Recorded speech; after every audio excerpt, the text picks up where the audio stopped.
नमस्कार, मैं हूं आपके साथ दीपक पतौरिया। रुक करते हैं खबरों की ओर। उत्तर प्रदेश में पहले चरण के लोकसभा चुनाव के लिए मतदान 19 अप्रैल को होगा। सभी दल ताल ठोक रहे हैं। मंच से सभी दल शुचिता की दुहाई दे रहे हैं, लेकिन हकीकत बिल्कुल विपरीत है।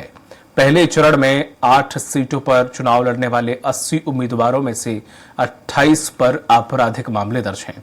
पहले चरण में बिजनौर, कैराना, मुरादाबाद, मुजफ्फरनगर, नगीना, पीलीभीत, रामपुर और सहारनपुर में 19 अप्रैल को मतदान है। नामांकन के दौरान शपथ पत्रों में 80 में से 28 उम्मीदवारों ने अपने ऊपर आपराधिक मामले घोषित किए हैं। इनमें से 29% उम्मीदवारों पर गंभीर आपराधिक मामले दर्ज हैं। दागी उम्मीदवारों में बहुजन समाज पार्टी के 8 में से 5, समाजवादी पार्टी के 7 में से 3, भाजपा के 7 में से 3 और जय समता पार्टी के 2 में से 2 और आजाद समाज पार्टी के चंद्रशेखर रावण आदि हैं। राष्ट्रीय लोकदल का एक प्रत्याशी ही पहले चरण में मतदान में है और वह भी दागी है। कांग्रेस एक सीट सहारनपुर में चुनाव लड़ रही और उसके प्रत्याशी पर भी कई मामले दर्ज हैं।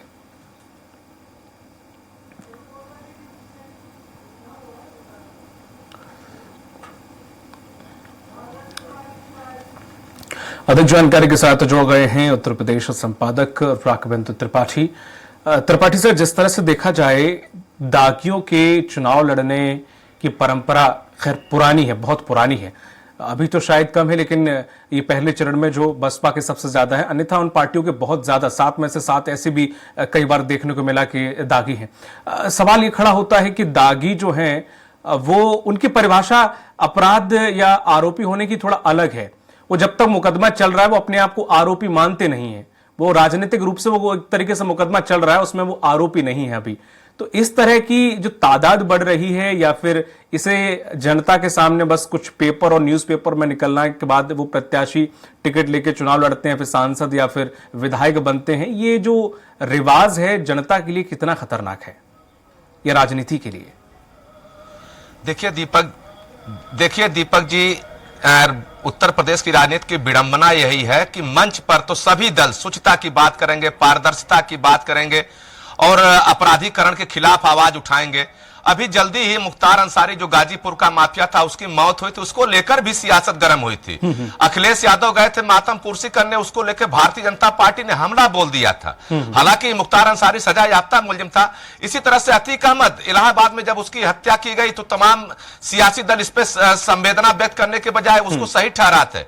लेकिन जब राजनीति की बात आती है तो उसमें सभी दल शामिल हो जाते हैं और तब उस समय उनका तर्क होता है कोई FIR दर्ज होने से अपराधी नहीं हो जाता जब तक उसको सजा न सुनाई जाए। अब बात सही है कि राजनीति में विद्वेष के तहत भी कई मामले ऐसे होते हैं जो FIR दर्ज कराए जाते हैं, लेकिन तब आप कहिए मत।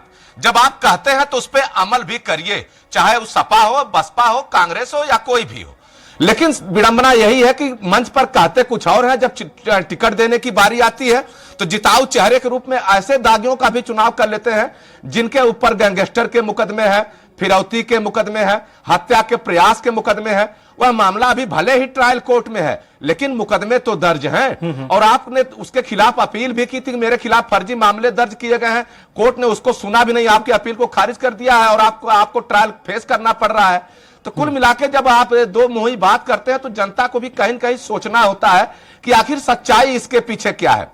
अगर मुख्तार अंसारी अपराधी हैं तो अखिलेश यादव कम से कम खुल के उनके साथ गए, भले निंदा का सामना कर रहे हैं, विपक्षी पार्टियों के हमले का सामना कर पा रहे हैं, लेकिन भारतीय जनता पार्टी के भी 3 प्रत्याशी दागी हैं। ऐसी क्या मजबूरी है कि इन दागियों को टिकट देना पड़ रहा है? बहुजन समाज पार्टी में टिकट देने की परंपरा ही अलग है।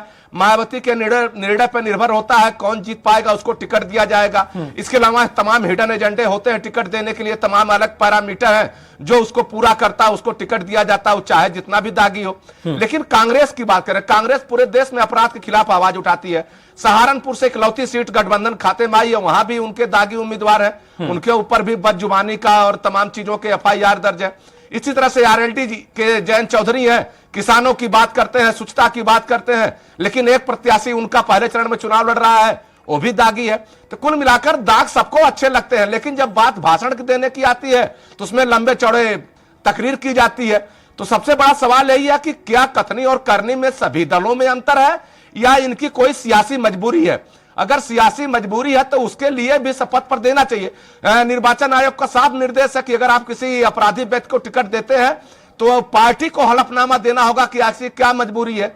लेकिन प्रथम चरण का चुनाव चल रहा है, 19 तारीख को मतदान होना है, अभी राज्य निर्वाचन आयोग में किसी भी दल ने जाकर हलफनामा नहीं दिया कि उसकी क्या मजबूरी रही है। तो अब देखना होगा कि निर्वाचन आयोग इस पर क्या एक्शन लेता है। लेकिन इतना जरूर है, एक दूसरे पर छींटाकशी करने के पहले सभी दलों को अपने गिरेबान में झांकना जरूर चाहिए, चाहे सपा हो, चाहे भाजपा हो, चाहे कांग्रेस हो या कोई भी दल हो। चूंकि देखिए उत्तर प्रदेश बहुत समय से इस दाग को झेल रहा है। तमाम दागी लोग आए, सदन चले गए, विधानसभा में कई दागी पड़े हुए हैं, कई सजा याफ्ता होते तो उनकी सदस्यता चली जाती है। तो ऐसे में निर्वाचन का भी बोझ बढ़ता है, उपचुनाव कराने पड़ते हैं।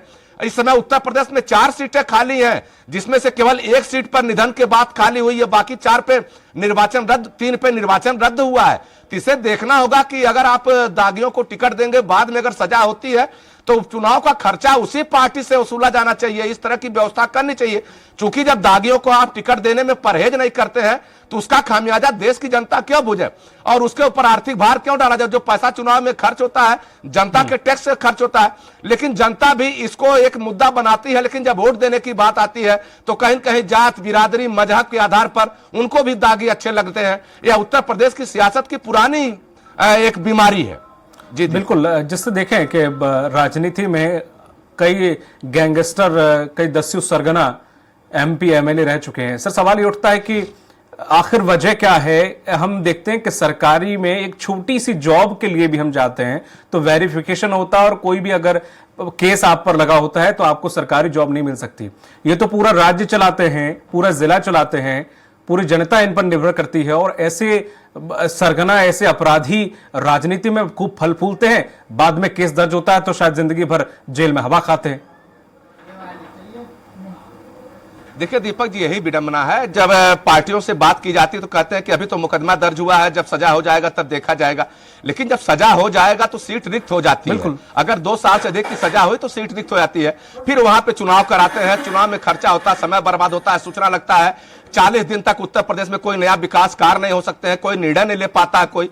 लेकिन सबसे बड़ी बात है कि यह आज से नहीं है, 90 के दशक में यह परंपरा शुरू हुई थी जब फूलन देवी को पहली बार मुलायम सिंह यादव ने टिकट दिया था। अब फूलन देवी नरसंहार की दोषी थी, भले उनकी सजा माफ हो गई थी लेकिन कहीं न कहीं जनता के बीच गई और संसद की शोभा बढ़ा रही थी। इसी तरह से ददुआ के भाई जो 10 सरगना रहे हैं बुंदेलखंड में और बीहड़ में, उनके भाई बाल कुमार पटेल को मुलायम सिंह यादव ने मिर्जापुर से टिकट दिया और सांसद पहुंचा दिया। ऐसे तमाम वाकयात हैं, तमाम माफिया सदन पहुंचे हुए हैं, एक नहीं इससे भरा पड़ा है इतिहास। मिश्रा जी हैं भदोही के, उनके ऊपर तमाम मुकदमे थे, वो भी सदन चले गए हैं। इसके अलावा गोसाईगंज से विधायक हैं अभय सिंह, उनके ऊपर तमाम मुकदमे हैं, वो भी सदन गए। जो माफिया, सबसे बड़े माफिया ब्रजेश सिंह हैं, वो भी जब फरारी काट कर आए, हाजिर हुए, उसके बाद में जेल से चुनाव लड़े, निर्दल चुनाव जीत गए। तो कहीं न कहीं इसे देखना होगा जनता को भी, क्योंकि जनता अगर जब तक नहीं मन बनाएगी तब तक पॉलिटिकल पार्टियों का हौसला पस्त नहीं होने वाला है। चूंकि इनको एक जिताऊ और मजबूत, चूंकि जो अपराधी होता है वो पैसे भी मजबूत होता है और बल से भी मजबूत होता है, और चुनाव जीतने के लिए यही दोनों चीजें होनी भी चाहिए। तो जब पार्टियों को आसानी से ऐसे व्यक्ति मिल जाते हैं तो उनकी भी प्राथमिकता बढ़ जाती है। लेकिन बार बार यही कहा जाता है, चाहे सपा हो, बसपा हो, कांग्रेस हो, भाजपा हो, कि जब तक मुकदमा चल रहा तब तक हम अपराधी नहीं मानते हैं, कोर्ट भी उनको अपराधी नहीं मानता, अभियुक्त मानता है। तो सबसे बड़ा सवाल है जब सजा हो जाता है तो उसके बाद पार्टियों की क्या जवाबदेही है, सबसे बड़ा सवाल यही तैर रहा है। लेकिन ये बात जरूर है कि देखिए, बिल्कुल सर, अब जनता के सामने 2 ही विकल्प होते हैं, एक बहुत बुरा, एक बुरा। तो उसमें से वो बहुत बुरा छोड़ के बुरा चुनती है, उसके पास ज्यादा विकल्प होते नहीं है। बहुत बहुत शुक्रिया सर तमाम जानकारी साझा करने के लिए।